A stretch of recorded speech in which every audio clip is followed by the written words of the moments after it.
He says this in, I think it's a presentation or maybe another video. He says, you're not making as much money as you want because you're not as good as you think you are. Which the first time I heard that, I was like, Last week, I watched a 55-minute presentation from Alex Hormozi on how you can scale your business and scale yourself as an entrepreneur. I recommend you go and watch that presentation yourself. It is packed with wisdom and insight. But there was one thing that stood out to me more than anything else. Hormozi talked about the idea of bottlenecks. If you have a goal to, say, scale your business to 7 figures, to 8 figures, you're going to experience bottlenecks along the way. And what he said was that these bottlenecks are always because of one of 3 deficiencies: a skill deficiency, a trait deficiency, or a belief deficiency. So he used the example of the entrepreneur who tries and works on, 5 different businesses at once.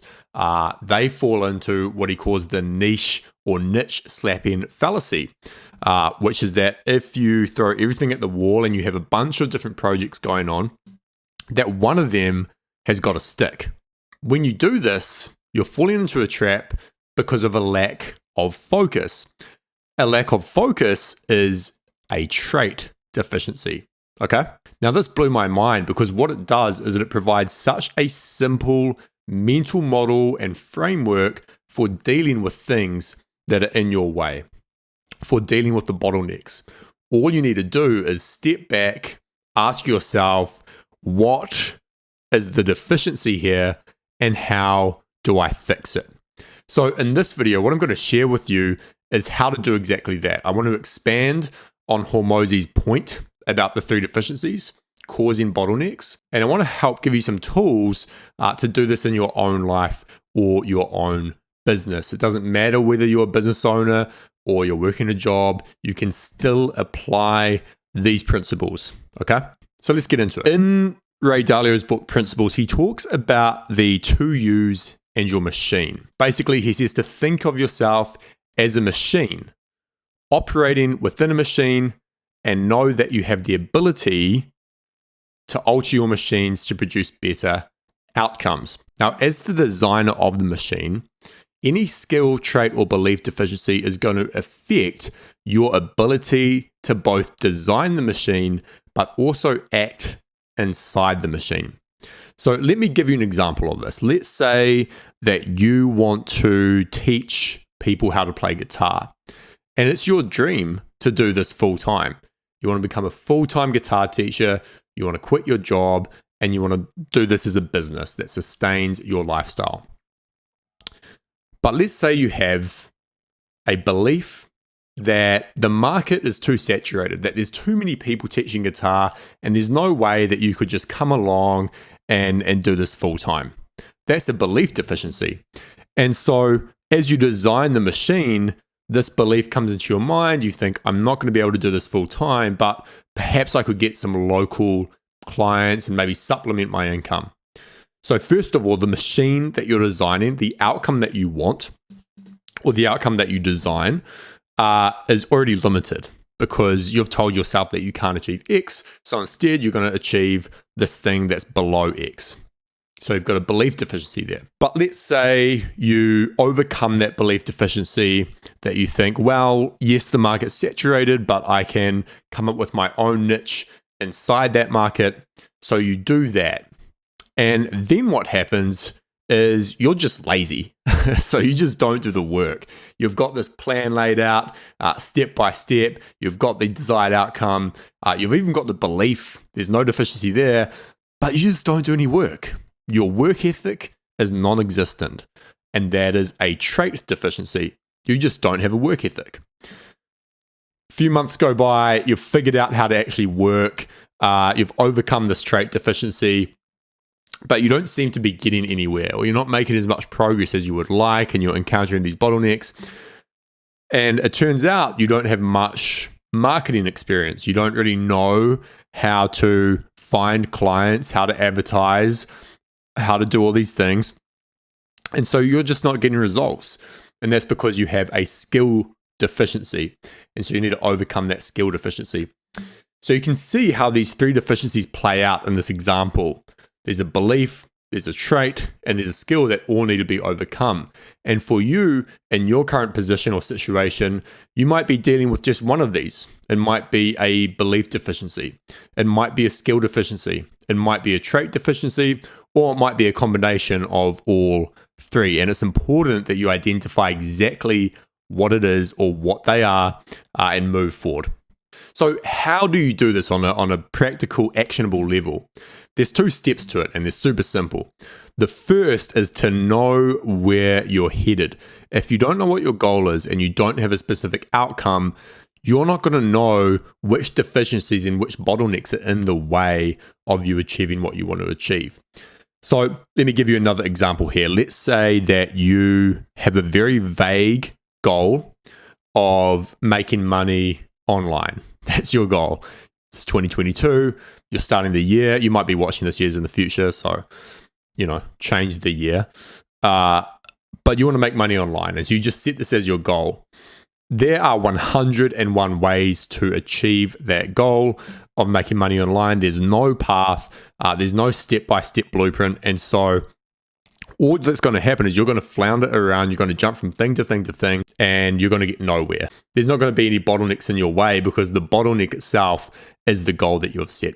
So you need to have a specific outcome. Instead of make money online, it should be, I'm going to make $200,000 profit 3 years from now on the internet by leveraging my expertise in early childhood care and building a course and coaching company around that. Much more specific and much more actionable, because then you can stop and go, reverse engineer it. Okay, so what do I need to do to achieve that goal? What specific things do I need to learn? What specific skills, and so on and so forth. So the second step, and this is a painful step, a lot of people just don't do this. They quit. They'll set the goal, but they won't do this second step, and that's why they don't achieve anything, because they are not honest with themselves. The second step is to be ruthlessly honest with where you're at as a person, in terms of your skill set, in terms of your belief, and so forth. And Hormozi says this in, I think it's a presentation or maybe another video. He says, you're not making as much money as you want because you're not as good as you think you are. Which the first time I heard that, I was like, but it's true. It is 100% true. If you're not where you want to be, if you haven't achieved your goal yet, then it's because you're simply not as good as you think you are. That's the harsh truth. But instead of being offended by it, it should empower you. So let's go back to the person who wants to build a $200,000 a year business around early childhood care as a course and sort of coaching business. What they do have is the wealth of experience in the subject matter of early childhood care, and they have passion and care for the customer, the client, the student, the person they're trying to help. Is that enough to achieve the goal of a $200,000 a year business? It's not. And, this person has to be honest about that. What they do need is marketing skill. They need to sell the product or service, or they need to be able to hire someone who does know that. And therefore they need the skill of delegation, or the belief that actually it's good to hire people who are better than you. Unfortunately, most people in that situation will not admit that they're not good at marketing or they're not good at business.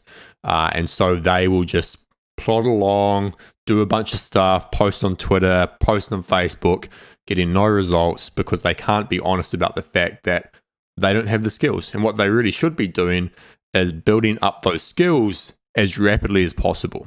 I want to expand on this because it's so important. The last thing you want to do is create a sort of reality that doesn't exist. So you create this false notion in your head of the situation you're in and of the person you are. We do this. We like to gloss over our shortcomings. We like to ignore them. We like to adjust course in a way that makes it easier for us, but less effective for the desired and dream outcomes that we want. So, for instance, I know that I'm not good at sales as a skill. I have an extensive background in marketing, But jumping on sales calls and closing people, look, it's just something I'm not good at the moment. And so when I'm thinking of building a new business, it's extremely tempting for me to build it in a way where I can avoid doing sales calls altogether. I will subconsciously change the business model just so I can avoid doing sales calls and so I can avoid jumping on the phone with people. But if my goal is to build, let's say, a 7-figure business as fast as possible, then I need to face that deficiency head on and not ignore it. I guarantee that if you look at the last 12 months of your life and your business or your career, you will spot obvious deficiencies. There would have been times where you should have taken action but didn't, either because of a skill or belief or trait deficiency. You chose a strategy that you know wasn't as good as another one, but it was easier, or you didn't have to learn a certain skill to follow that strategy. Maybe some friends pointed out a bad habit of yours, like, you're so impulsive, I thought you were going to stick to this, or I thought you were going to wait and think about this. Or you were in a conversation with someone and you found yourself complaining about how hard it is to achieve X or Y, or how you think the cards are stacked against you, which again is a belief deficiency. So what you want to do is sit down with a notebook by yourself for 1 hour, 2 hours, however long it takes, and just think about the last 3, 6, 12 months. Think about decisions you've made. Think about where you want to go, and try and uncover those deficiencies in your life and in your character, in your skill set. It's not going to be fun. It'll probably feel painful and you'll kind of feel like a failure, but it's necessary for personal growth. It's necessary to get to the next level. Now, once you've found the deficiency or you've found the multiple deficiencies, which is more likely, especially if you're me, the key is to start working on them. What most people do is they uncover these deficiencies and then they start trying to analyze and figure out why they have this deficiency in the first place. For instance, I know that I'm an impulsive person. I make decisions on a whim. I'll book holidays last minute. It is a trait deficiency that I'm actively working on fixing. Now, I could spend days, I could spend weeks, I could spend months, even years trying to figure out why I'm an impulsive person. I could go to therapy.